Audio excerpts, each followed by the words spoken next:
Salve, salve, gente boa! Eu sou o professor Euclides, essa é a Escola Teófilos. Bem-vindos ao nosso canal, bem-vindos a mais um Catequese Ponto a Ponto. E os pontos de hoje são os pontos 325 ao 327. Deus Pai, Criador do céu e da terra. Nós estamos retomando esse assunto porque estamos dentro da primeira parte tratando do artigo 1º, creio em Deus Pai Todo-Poderoso. E o ponto 325 diz o seguinte: o símbolo dos apóstolos professa que Deus é criador do céu e da terra. E o Niceno Constantinopolitano explica: de todas as coisas, visíveis e invisíveis. Guardem esse ponto: visíveis e invisíveis. 326. Na Sagrada Escritura, a expressão céu e terra significa tudo que existe, a criação inteira.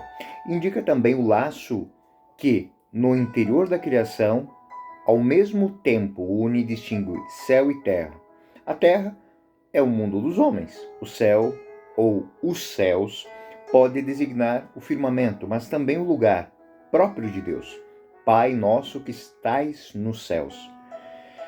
E por conseguinte também o céu, que é a glória escatológica. Finalmente, a palavra céu indica o lugar das criaturas espirituais, os anjos que rodeiam Deus. 327. A profissão de fé do Quarto Concílio de Latrão afirma que Deus, desde o princípio do tempo, criou do nada ao mesmo tempo uma outra criatura, a espiritual e a corporal, isto é, os anjos e o mundo terrestre. Depois criou a criatura humana, que participa das duas primeiras, formada como é de espírito e corpo. Bom, por que é tão importante essa temática dentro da nossa lógica do credo? Bom, porque faz parte do símbolo dos apóstolos e do Niceno Constantinopolitano, ou seja, é aquilo que é a nossa fé. É a realidade central da fé cristã. Ou seja, Deus é criador de tudo que existe, material e espiritual. Então, o Catecismo da Igreja Católica, nesses números 325 a 327, ele vai retomar de uma maneira sistemática essa tradição, integrando nela escritura, patrística, concílios e reflexão teológica. Bom, esse artigo ele expõe algumas fundamentações que são muito importantes para a nossa reflexão, posso dizer, de vida, não somente enquanto catequistas, mas enquanto cristãos. Mas nós temos que entender algumas coisas. 3 pontos principais essa temática nos chama a atenção. Primeiro, a expressão céu e terra é bíblica e, biblicamente, ela é entendida como totalizante. Significa a totalidade da criação. Criou o céu e a terra, ou seja, criou tudo. O visível e o invisível indica tanto a dimensão material, terra, firmamento, quanto a dimensão transcendente, recinto de Deus, morada de Deus, os anjos, a glória escatológica. Então, o Concílio de Latrão, o Latrão 4, ele afirma que essa criação ex nihilo, Deus cria tudo do nada. Criaturas espirituais, corporais, natureza, tudo, né? O homem criado corpo e espírito. E segundo ponto, a doutrina une revelação e razão. Não se trata de uma fórmula mítica, mas de uma afirmação teológica com fundamento bíblico e racional, que tem consequências ontológicas e também éticas. Isso é o mais importante. Entender esses pontos faz com que nós olhemos para a nossa vida, para a dignidade do ser humano, para a dignidade do mundo, para a dignidade da criação com outros olhos. Então a Escritura, ela vai sustentar de modo recorrente a afirmação que Deus é criador de tudo. Gênesis 1 e 2 narra a obra criadora de Deus. Deus criou. Né? Esse refrão teológico ele é muito importante. Deus criou. O Salmo 119 e o Salmo 104, quando nós lemos eles, nós percebemos que é uma celebração da ordem criada. A sua dependência do Criador. Colossenses 1, 16, 17, por ele foram criadas todas as coisas. Então, Cristo é o princípio criador e sustentador. João 1:3, tudo foi feito por ele e sem ele nada do que foi feito se fez. Hebreus 1:2. Deus, por meio do Filho, fez o universo. Bom, a Bíblia, ela é cheia de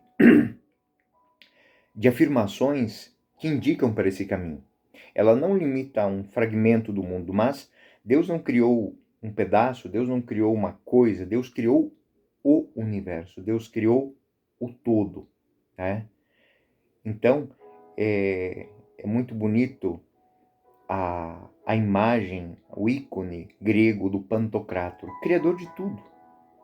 Ele é criador de tudo. Esses termos mostram que a fé bíblica, desde a sua origem, ela não se limita a fragmentos do mundo, mas ele projeta toda a realidade e nessa realidade está a presença criadora de Deus. Quando nós olhamos a reflexão dos padres da igreja, Santo Agostinho, todos os padres da igreja, nós vamos entender que Deus é o ponto originante de toda a criação. Ele é quem cria não só as coisas, mas a ordem dessas coisas.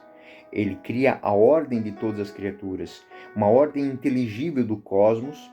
E Santo Agostinho tem uma obra muito interessante sobre isso, o Gênesis de forma literal, né? E também o Gênesis contra os maniqueus. São duas obras de Santo Agostinho que são muito importantes para a reflexão desse tema.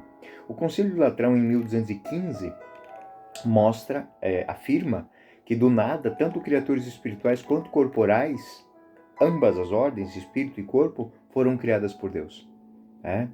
Então, isso repercutiu no pensamento da igreja, no pensamento da filosofia.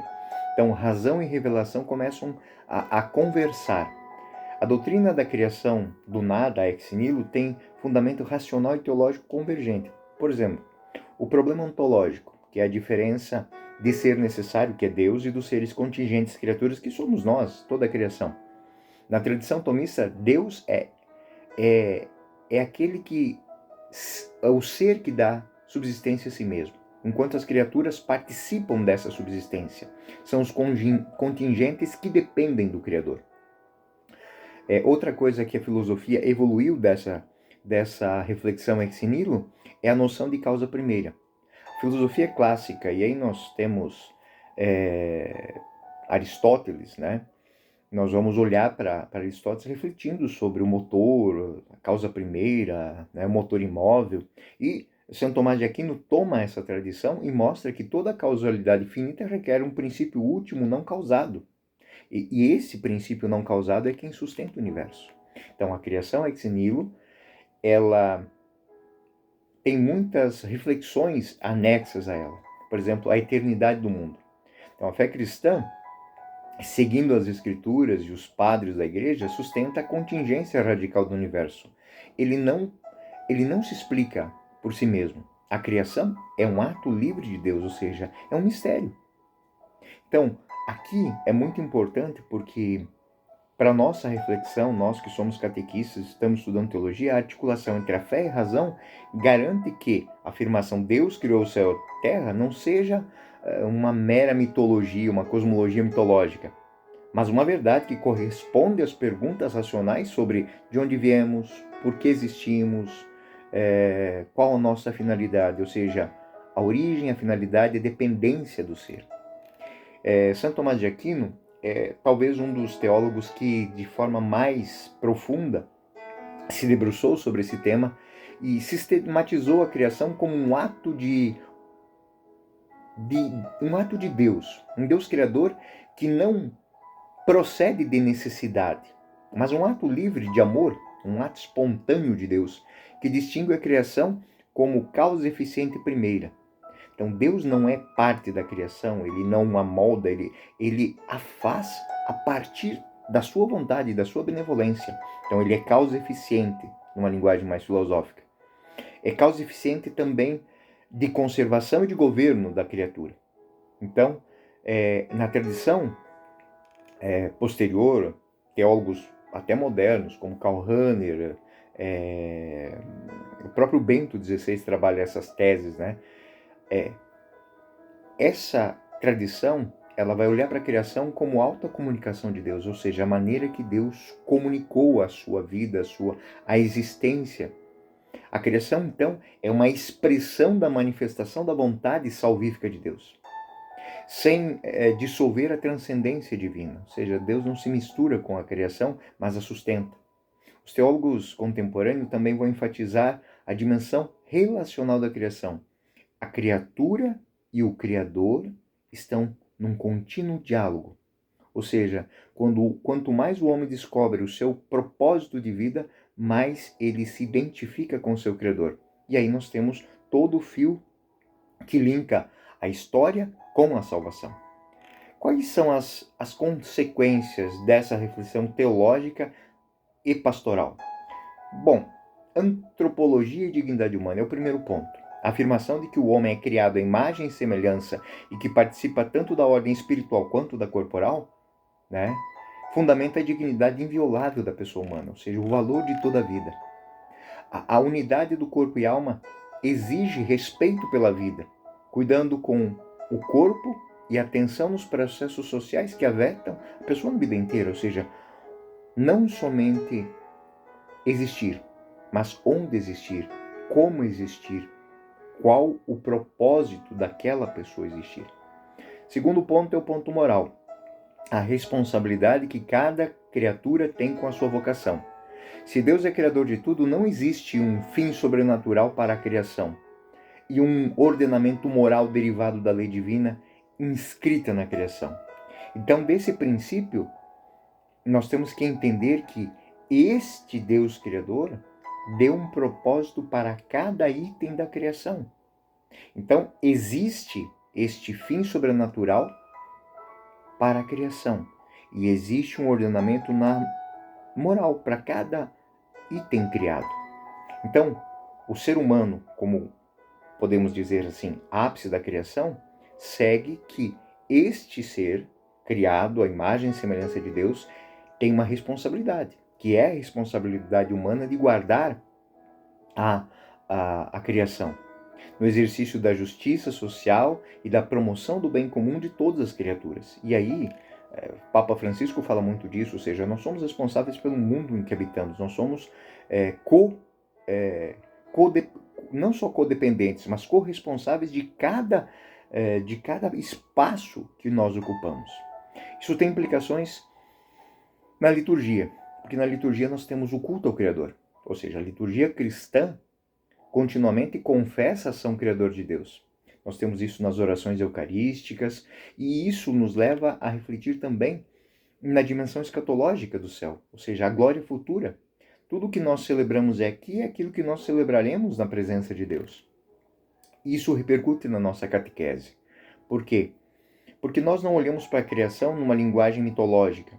Nós olhamos para o conteúdo da criação e buscamos apresentar ele de uma forma integrada, ou seja, tanto a parte bíblica quanto os testemunhos da teologia, do magistério, da filosofia cristã são e devem ser adaptados ao público. Ou seja, nós devemos pegar toda este núcleo de fé e transformar isso numa linguagem pastoral. Ou seja, lembrando que a transcendência divina, a imanência do amor de Deus estão presentes em todas as coisas. Ou seja, o catequista é responsável em transformar, em traduzir em miúdo toda essa, digamos assim, complexidade. Nós estamos falando do transcendente, nós estamos falando do propósito de vida, das grandes perguntas do homem. Como é que isso chega para uma criança? Então, as práticas formativas, as celebrações, as orações, quando nós ensinamos uma criança a rezar, Pai nosso que estás nos céus, santificado seja o vosso nome, a oração que Cristo nos ensinou, perceber que dentro desta oração não está apenas um pedido de pão, vou dar um exemplo, né? Mas está a constatação de que nós somos dependentes desse Pai. Dele depende a nossa vida, a nossa história, a nossa salvação, a nossa santificação. Esse Deus Criador é o nosso Pai. Ele, através do seu Filho e da ação do Espírito Santo, permanece na nossa vida, nos conduzindo para que nós cheguemos à casa dele, onde teremos o pão em abundância, onde teremos tudo o que, desde o início, Ele preparou para nós. Então, se pudermos fazer uma síntese de tudo isso, a formulação céu e terra é teologicamente adequada para isso. E essa expressão, Deus Pai, Criador do céu e da terra, resume a totalidade da criação, visíveis e invisíveis, homens e anjos. Indica a distinção do Criador da criatura, evitando o panteísmo, ou seja, Deus, entender que Deus não é uma criatura e nem uma mera potência, um mero motor que gera o mundo. Ele é partícipe, ele é constituinte desta criação.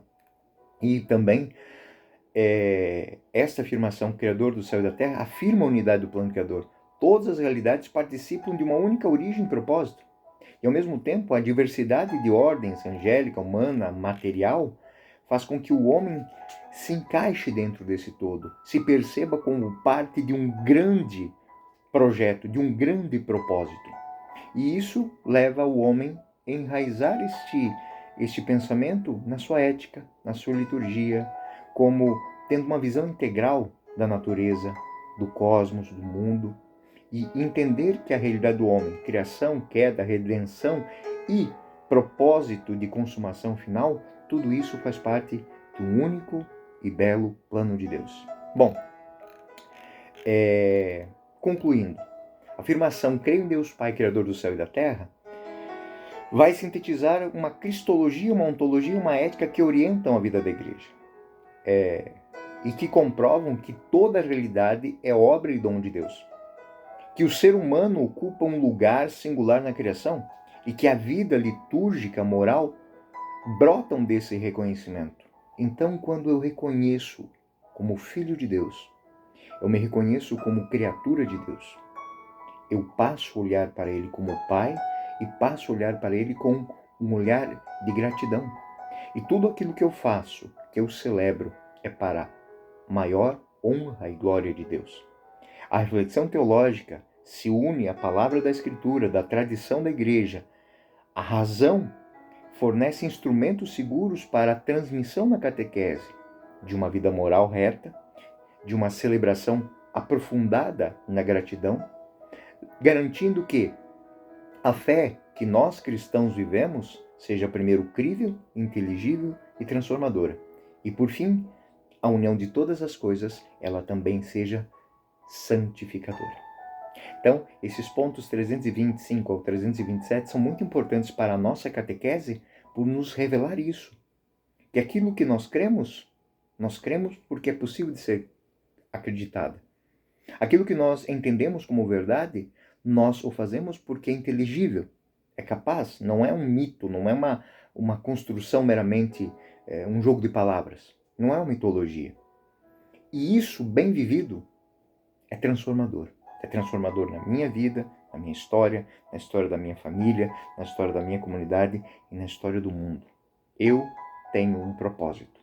Esse propósito foi me dado quando eu fui criado à imagem e semelhança de Deus. Fui resgatado do pecado original pela paixão, morte e ressurreição de Jesus Cristo. E sou mantido, conduzido pelo poder do Espírito Santo de Deus, que me conduz para um único e específico lugar, a morada de Deus, a casa de meu Pai. Então, gente boa, essa foi a nossa reflexão sobre Deus Pai, Criador do céu e da terra. Eu sou o professor Euclides, essa é a Escola Teófilos, e este foi mais um Catequese Ponto a Ponto. Fiquem com Deus. Até o próximo ponto.